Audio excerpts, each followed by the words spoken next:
Hola, bienvenidos. Este es un nuevo programa de Fórum Jurídico Fiscal en su emisión semanal a través de Argentinísima Satelital para todo el país. Saben ustedes que este programa y también todos los que hemos realizado y las notas en cada uno de ellos pueden volver a revivirlas en las redes sociales y a través de nuestro sitio web exclusivo forumjuridicofiscal.com.ar. Hoy tenemos un programa muy completo. Vamos a tratar diversos temas de actualidad y además tendremos nuestro habitual ¿qué pasó en la semana? En esta primera parte del programa vamos a ir nuevamente al encuentro del doctor Carlos Roca. Ya estuvo en nuestro programa anterior. Saben ustedes que también va a ser parte de las jornadas tributarias en la ciudad de Mar del Plata, algo que venimos promocionando y que seguiremos informando en los próximos programas. Por eso decimos que es un lujo tenerlo aquí nuevamente para tratar un tema muy interesante, retenciones a beneficiarios del exterior, la resolución 4094. Así arranca, esta es la primera parte, la primera entrevista en Fórum Jurídico Fiscal. Estamos con el doctor Carlos Roca, a quien convocamos una vez más, pero esta vez, la verdad, lo convocamos para hablar de una resolución que está suspendida. ¿Qué nos dirá? A ver, ¿qué tal, Carlos? ¿Qué tal, Ricardo? ¿Estás? ¿Cómo estás? Muy bien. ¿Para qué vamos a hablar de algo que está suspendido? Sí, en realidad esto está suspendido, pero va a tener vigencia a partir del 16 de enero de 2018. Estamos, digamos, ante la resolución 4094, digamos, que vino a poner un poco a cerrar el marco normativo respecto de lo que tenían que hacer aquellos que intervenían en una operación de venta de acciones, títulos y demás títulos valores que podían comercializarse, cuando el sujeto, digamos, el comprador era del país y el vendedor podía ser del país o del exterior. Y ahora, digamos, que no tenía un marco de cómo realizar, digamos, ese aporte, esa contribución del impuesto que debía retener.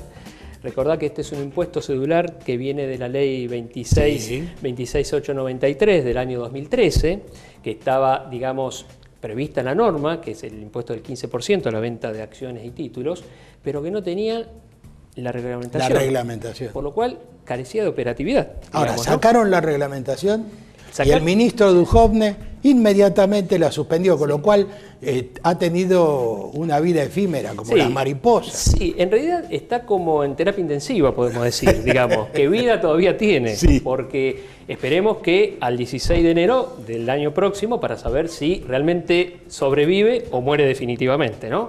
Porque tiene unos problemas bastante importantes que vemos y que aparte de la doctrina empieza a ver. ¿Para la aplicación propiamente dicho, o vos decís como, digamos, como una barrera a la inversión y todo eso? No, yo creo que al revés. Esto fue, digamos, como para propiciar y darle el marco que tenía que tener para quienes querían invertir y hacer estas operaciones de compra de títulos o bonos o acciones, supieran sí. dónde se iban a mover.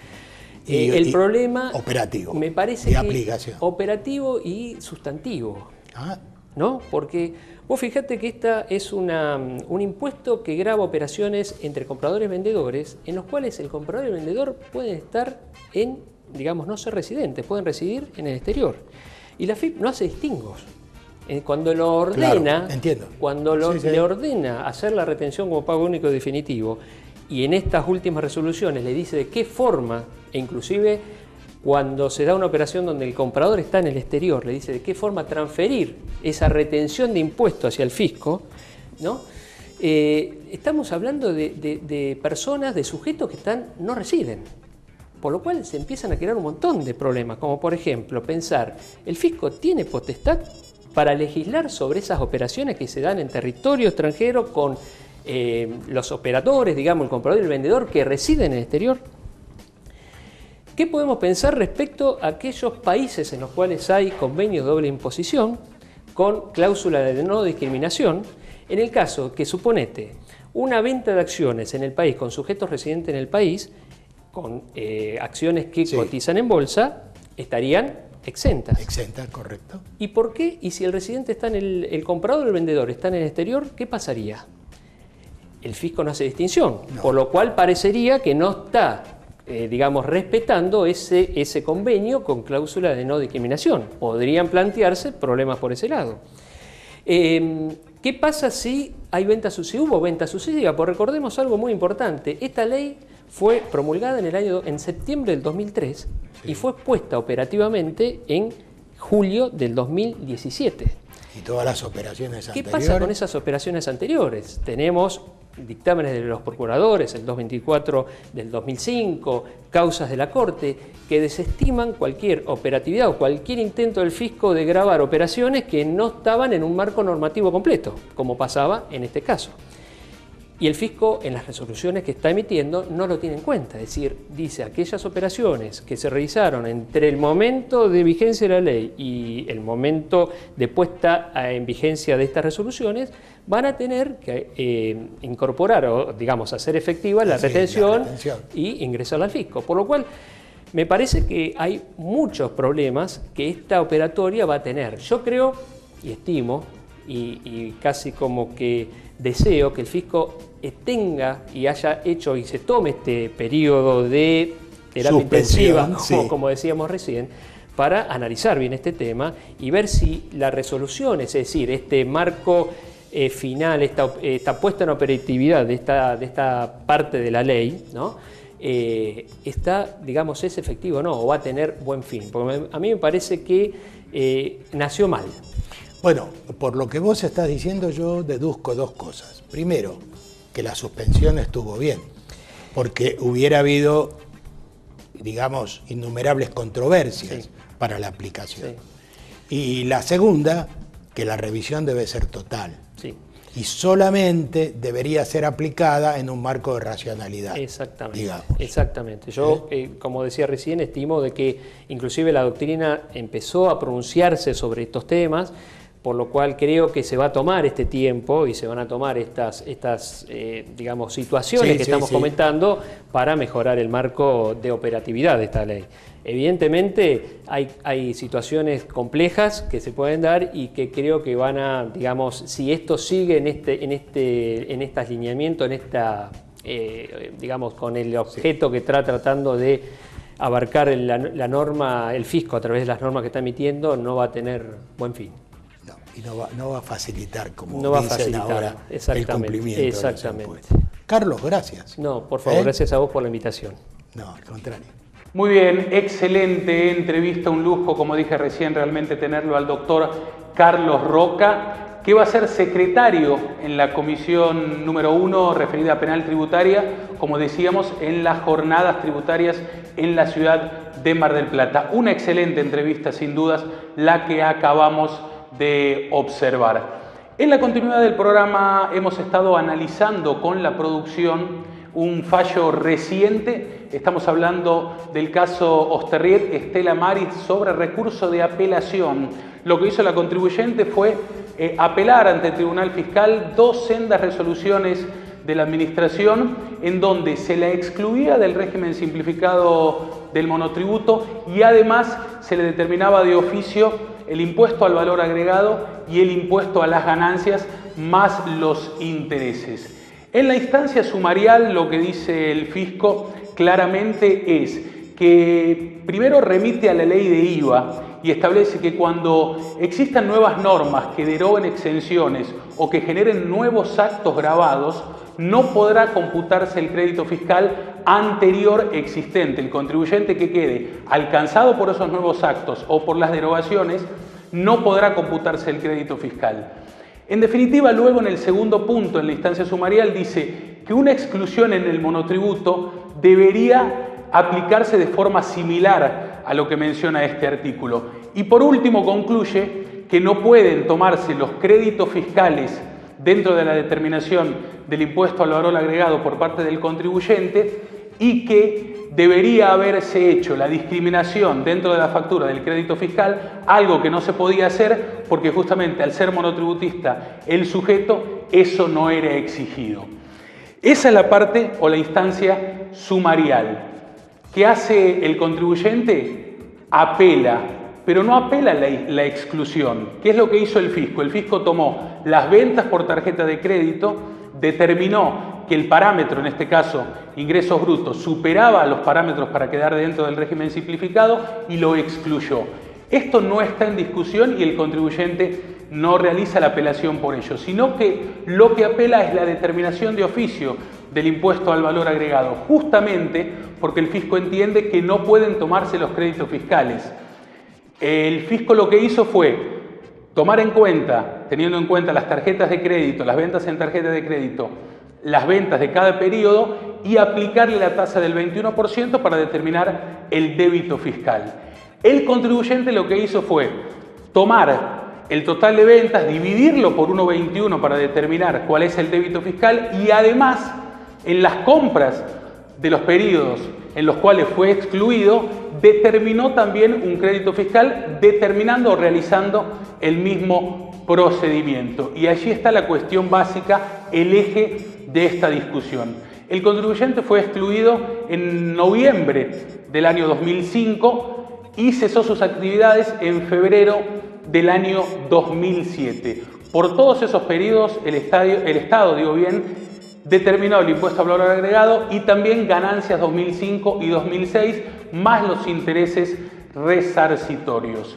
En definitiva, ¿qué es lo que dijo el Tribunal Fiscal por mayoría?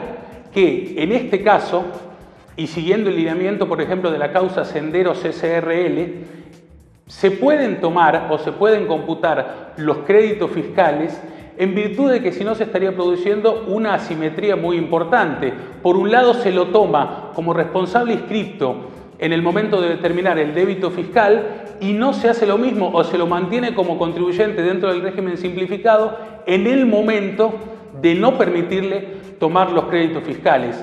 La realidad tributaria de un sujeto es única e indivisible y no puede ser cambiada por artilugios que puedan beneficiar, en este caso, al pensamiento del fisco. Me parece que eso es básicamente lo que resolvió el Tribunal Fiscal de la Nación por mayoría y entonces le dio la razón a Osterriet Estela Maris. Fallo muy reciente, lo veíamos con el contador Pena, con el contador Ricardo Ferraro, referido a este caso que ya hemos hablado, recuerden ustedes, muchas veces en nuestro programa.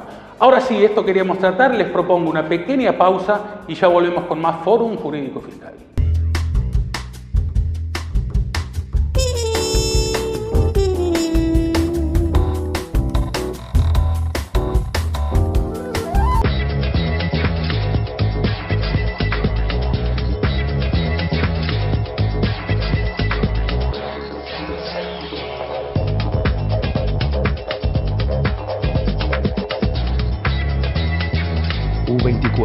Su vida, nuestro móvil. Muy bien, seguimos en Fórum Jurídico Fiscal. Hemos estado en la pausa. Agradecemos como siempre a todos los anunciantes que hacen posible la realización de este programa y su emisión nacional a través de Argentinísima Satelital y todas sus repetidoras. El programa por excelencia en materia tributaria. Hemos tenido un muy buen primer bloque y de no menor calidad será el segundo. Contaremos con la presencia del doctor Jorge Aróstegui, pero antes de ello vamos a ir a nuestro habitual ¿qué pasó en la semana? Con algunos temas muy importantes. Un simposio de legislación tributaria realizado en el Consejo Profesional de Ciencias Económicas de la Ciudad Autónoma de Buenos Aires, donde la doctora Teresa Gómez realmente se destacó con sus palabras, tuvo una tarea brillante. Vamos a estar haciendo referencia a ese simposio en nuestro segmento semanal y además Jornada Nacional de Derecho Contable, donde hemos destacado algunos puntitos, un par de puntos que realmente son muy importantes y para tener en cuenta para todos los colegas. En el habitual ¿qué pasó en la semana? Vamos al encuentro de Luciana Abatedaga. ¿Cómo les va? Ramón Belli, aquí estamos para compartir con ustedes las noticias actualizadas en este bloque, así que vamos a comenzar porque hoy tenemos bastante para contarles. Tenemos esta primera información: contadores miran con atención y recelan de los nuevos superpoderes de la nueva AFIP post blanqueo. En un seminario se planteó la duda de qué hará el organismo con la información de la que se hizo en el proceso de exteriorización de bienes y cómo fiscalizará. Teresa Gómez, presidente de la Comisión de Delitos Tributarios del Consejo Profesional de Ciencias Económicas porteño, aseguró ayer que la Administración Federal de Ingresos Públicos, con su base de datos que es mirada por toda América Latina, es el organismo más poderoso del país. Después de detallar los montos de dinero y cantidades de bienes propiedad de contribuyentes que los tenían escondidos y que después del blanqueo están en conocimiento del organismo recaudador, Gómez incluso aseguró: esta ya no es la AFIP que habíamos conocido porque tiene los ojos mucho más abiertos. Lo importante, señaló Gómez, es saber qué va a hacer la AFIP con la información, si va a hacer inspecciones en las que es más fácil responder a los requerimientos o va a continuar con la fiscalización electrónica según viene anunciando el titular del organismo recaudador, Alberto Abad. Sobre la tecnología, recordó que hay mucha diversidad en el país, que hay lugares donde solo se cuenta con internet en una franja horaria y que muchos contadores del interior suspiran porque nosotros ingresamos a la página de AFIP cuando ustedes se desenganchan en Buenos Aires. Esta es la primera información. Vamos a pasar a la siguiente para contarles sobre la 10ª Jornada Nacional de Derecho Contable. Algunas recomendaciones, entre las que hubo, nos parece destacar las dos primeras: responsabilidad penal de las personas jurídicas. Al contemplar el proyecto de ley en curso como un atenuante, la existencia o no de un sistema interno de control eficiente sobre decisiones y movimientos de fondos implica remisión a las reglas del buen gobierno corporativo y a su vigencia en todas las sociedades. La regulación de la responsabilidad penal de las empresas resulta de suma importancia como elemento de lucha contra la corrupción y un incentivo hacia la formalización de los procesos societarios internos. Debe siempre cuidarse que las sanciones penales a aplicar a las empresas no contradigan el principio de continuidad de la empresa consagrado en general por el Código Civil y Comercial de la Nación y en especial por la Ley de Sociedades y la Ley de Concursos y Quiebras. Segundo punto, segunda recomendación que nos parece destacar: protección de datos personales. Resulta recomendable el proyecto de nueva ley de datos personales que ha sido consensuado por todos los sectores implicados porque presenta grandes ventajas sobre la ley actual, que no tuvo verdadera aplicación, destacándose que se prevé el plazo de 1 año para la adecuación de las empresas y que constituye una nueva área profesional tanto en materia de asesoramiento como de confección de manuales y de desempeño del rol de delegado. Dos noticias entonces, como lo decíamos, muy interesantes para el bloque de qué pasó en la semana. Agradecemos la presencia de Nati Modas en Buenos Aires 68 de la Galería Boston de Santiago del Estero. Seguimos con más programas. Muy bien, interesante y extenso nuestro habitual ¿qué pasó en la semana? Vamos a ir al encuentro ahora del doctor Jorge Aróstegui para hablar un tema referido a convenio multilateral, atribución de base, caso concreto. El doctor Jorge Aróstegui nuevamente en nuestro programa. Estamos con el doctor Jorge Aróstegui, a quien realmente aprecio mucho, pero estuvo muy remolón últimamente para convocarlo al programa. Jorge, gracias. Muchas gracias por estar con nosotros y para charlar un rato sobre estos temas impositivos que tanto nos preocupan a nosotros y a los que están de aquel lado. A quienes también le damos las gracias por estar, obviamente. Por supuesto. Jorge, el convenio multilateral, ¿cómo lo aplico? ¿Qué hago? ¿Cómo atribuyo? ¿Por domicilio? ¿Por destinatario? ¿Dónde? ¿Al comprador? Bueno, porque está un poquito confundido el tema.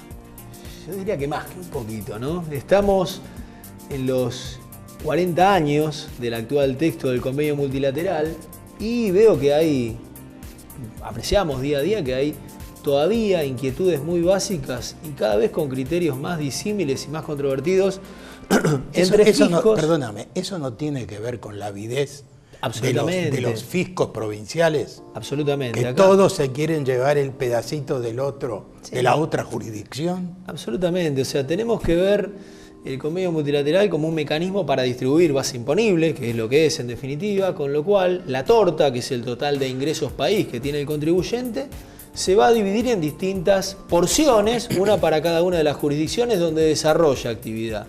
Y bueno, cada jurisdicción trata de ver cómo puede esgrimir un criterio que haga que su porción sea más grande, muchas veces con cuestiones que técnicamente están bastante reñidas con la lógica. Entonces digamos, bueno, ¿dónde tenemos controversias? En cuestiones secundarias, en algunos aspectos que son detalles no muy relevantes. No, hoy día tenemos controversias en cuestiones centrales, cuando nos planteamos cómo atribuimos ingresos, cómo atribuimos gastos, cómo damos sustento territorial.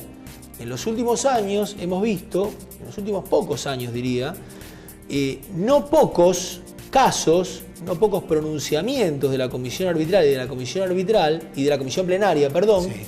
apoyando posturas por parte de los fiscos que, digo, a ninguno de nosotros, tributaristas que nos dedicamos a esto, se nos hubieran ocurrido, como por ejemplo lo que tiene que ver con el sustento territorial dado por los gastos bancarios, Oh, sí, eso. que hemos tenido marchas y contramarchas, con casos concretos, con pronunciamientos a través de resoluciones generales de la Comisión Arbitral. Lo que pasa es que esos casos concretos también muchas veces son yuxtapuestos, ¿no? Parece que hay algo que ya se entendió, bueno, que lo vamos a aplicar por toda la vida así, y la verdad que no, al poco tiempo vemos que hay una interpretación absolutamente distinta a la que se venía haciendo. Y esto trae unos cuantos. Bueno, y algunas interpretaciones también quieren ser salomónicas. Realmente es difícil ver si tenemos algo o calificar de salomónica alguno de los pronunciamientos, ¿no? Siguiendo la línea que vos comentabas, digo, cuando uno ve pronunciamientos de la Comisión Arbitral en sentidos contrarios, muchas veces, a pesar de eso, resulta muy difícil que el contribuyente afectado pueda lograr esgrimir que fue inducido a error y por ende aplicar el protocolo adicional. Ese es otro tema, ¿no? Si bien el protocolo adicional en los últimos años ha tenido algunas pocas aplicaciones y antes no tenía ninguna, durante muchos años no hubo aplicación del protocolo adicional, hoy sigue siendo muy difícil aplicarlo. Y respecto al tema de la atribución de ingresos, a lo largo de los años hubo muchos criterios distintos, que domicilio del adquirente, que lugar de entrega, clásicos, ¿no? Las disquisiciones, si nos encontrábamos entre operaciones entre ausentes o entre presentes, para ver si era aplicable el último párrafo del artículo primero. Pero hoy día todo nos orienta a otra cosa que hace que incluso pase a ser irrelevante si es una operación entre ausentes o entre presentes. Y tiene que ver con el tema del destino final de los bienes. Destino final de los bienes, cuya aplicación, dice la Comisión Arbitral, puede ser exigida o debe ser realizada, mejor dicho, por supuesto, cuando el vendedor conozca ese destino final de los bienes al momento de realizar la operación de venta, pero que no deja por ello de ser muy controvertido, ¿sí? ¿Cómo demuestro si conozco o si no conozco el destino final de un bien y demás? Y hace relativamente poco hemos tenido un pronunciamiento de la Comisión Arbitral, que por acá lo estábamos comentando, el 22, resolución de caso concreto 22 del 2017, la empresa Aurelia S.A. contra ARBA, contra la provincia de Buenos Aires. Sí. Y este pronunciamiento tiene una particularidad, por eso está bueno traerlo a cuento, ¿no? Teníamos por un lado a la empresa que decía, bueno, yo asigno las ventas al domicilio del adquirente, ¿sí? Por el otro lado, ARBA dice, no, momento, usted tiene que asignarlo al lugar de entrega, que adivina, el lugar de entrega habitualmente la provincia de Buenos Aires, ¿no? La provincia de Buenos Aires. Y la Comisión Arbitral le dice, no, señores, miren, no tiene razón ninguno de los dos. Acá lo que hay que aplicar es destino final de los bienes porque era conocido por el contribuyente al momento de realizar la operación. Digamos que el tema era sobre camiones. O sea, era sobre camiones, eran cosas absolutamente, digamos, visibles y reconocibles a dónde iban a terminar. Esta era la idea. Exactamente, tal cual, ¿no? Aurelia S.A. es una concesionaria de camiones, con lo cual, bueno, por la naturaleza de los bienes de los que se trata, existe la posibilidad de un mayor seguimiento, de un conocimiento por parte del vendedor respecto a cuál es el destino final de los bienes. En el medio, cuando leemos el pronunciamiento de la comisión arbitral, encontramos todas estas disquisiciones, si era operación entre ausente, entre presente, que cuando el cliente era una gran empresa o el Estado. Pero bueno, la comisión arbitral fue contundente, dice, no, señores, destino final de los bienes. Y esto es lo que hoy día está teniendo mayor preponderancia, mayor presencia en los pronunciamientos de los organismos de aplicación, de la comisión arbitral y de la comisión plenaria. Sí, acá lo que tenemos que desear es que cuando hay un criterio que parece lógico y aplicable, que permanezca. Sí, para dar seguridad jurídica. Exactamente. Y en ese sentido sería bueno que la comisión arbitral emitiera una resolución general. Estoy de acuerdo. Delineando ese criterio, plasmándolo en esta norma de aplicación general, donde estén algunos extremos que permitan dilucidar cuándo se aplica, cuándo no se aplica y cuáles son, bueno, las metodologías y modalidades para dar seguridad jurídica, como bien indicado. Repitamos el número de la resolución. Sí, es la resolución de caso concreto de la comisión arbitral 22 del 2017. Téngalo en cuenta. Gracias, Jorge. Gracias a vos y a la audiencia. Volvemos al piso. Muy bien, pasó el doctor Jorge Aróstegui, no tenemos tiempo para más. Gracias por estar del otro lado con un nuevo programa. Los vamos a esperar dentro de 7 días. Nos vamos a ir, como siempre, con nuestra frase habitual a cargo del contador Ramón Eduardo Pena. Chau y hasta la próxima semana.